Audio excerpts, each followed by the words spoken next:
Good morning students. आज की जो आपकी वर्कशीट है वर्कशीट नंबर 37 है। डेट है आपकी 26 फरवरी 2021। विषय है सामाजिक विज्ञान, कक्षा 7th की ये वर्कशीट है। ईश्वर से अनुराग। इससे पहले भी हमारी यही वर्कशीट थी और हमने डिस्कस करा था कि ईश्वर से अनुराग कैसे कैसे करते हैं लोग, अपने अपने तरीके से ईश्वर की आराधना करते हैं। प्यारे बच्चों, पिछली वर्कशीट में हमने कुछ संतों जैसे तुलसीदास, सूरदास, रविदास, दादू, दयाल और मीरा के बारे में जाना। आइए आज हम शंकरदेव और कबीर के बारे में जानेंगे। यानी कि आज हम शंकरदेव और कबीर के बारे में डिस्कस करेंगे। तो चलिए सबसे पहले शंकरदेव के बारे में डिस्कस कर लेते हैं। पहला पॉइंट है स्थान और समय, यानी कि असम 15वीं शताब्दी के आसपास इनका जन्म वो स्थान था इनका। उन्होंने दूसरा पॉइंट है उन्होंने विष्णु की भक्ति पर बल दिया, यानी कि शंकरदेव जो थे ये असम में 15वीं शताब्दी के आसपास की बात है। उन्होंने विष्णु भक्ति पर बल दिया है। उन्होंने असमिया भाषा में कविताएं तथा नाटक भी लिखे हैं। उन्होंने ही नामघर, कविता पाठ और प्रार्थना गृह स्थापित करने की पद्धति चलाई जो आज चल रही है। यानी कि कविता पाठ पढ़ने के लिए आपको क्या प्रार्थना घर में जाना चाहिए, ये पद्धति शंकरदेव ने चलाई थी। शंकरदेव की भक्ति का सार एक शरण नाम धर्म, यानी कि एक सर्वोच्च सत्ता के प्रति समर्पण के नाम से जाना गया है।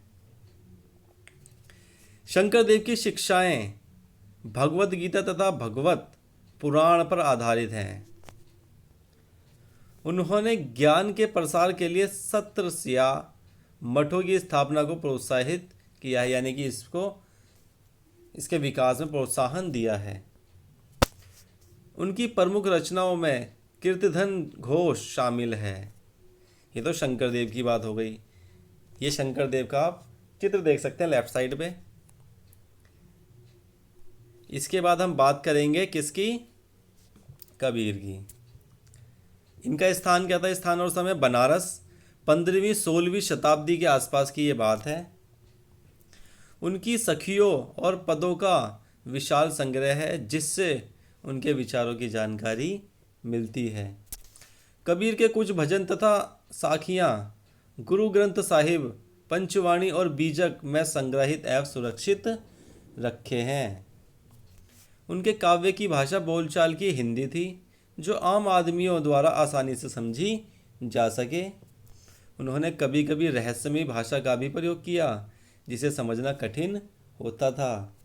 कबीर के उपदेश प्रमुख धार्मिक परंपराओं की पूर्ण एवं प्रचंड अस्वीकृति पर आधारित थे, यानी कि ये सब जो धार्मिक कर्मकांड परंपरा होती थी इनका प्रचंड इनको सबको अस्वीकृत करते थे, यानी कि मानते नहीं थे। उनके उपदेशों में विभिन्न धर्मों की आडंबर पूजा के सभी स्थानों को मजाक उड़ाया गया है, यानी कि आडंबर पूजा को वो बेकार मानते थे और उनका मजाक उड़ाते थे, वो किसी भी धर्म में हो चाहे।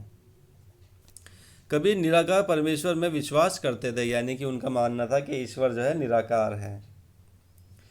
उन्होंने यह उपदेश दिया कि भक्ति के माध्यम से ही मोक्ष यानी कि मुक्ति प्राप्त हो सकती है। हिंदू तथा मुसलमान दोनों को उनके अनुयायी थे, यानी कि उनका मानना था कि मुक्ति प्राप्त करने के लिए आपको भक्ति का मार्ग अपनाना पड़ेगा, तभी आपको मोक्ष मिलेगा, चाहे आप हिंदू हो या मुस्लिम हो। वो दोनों को एक ही समझते थे।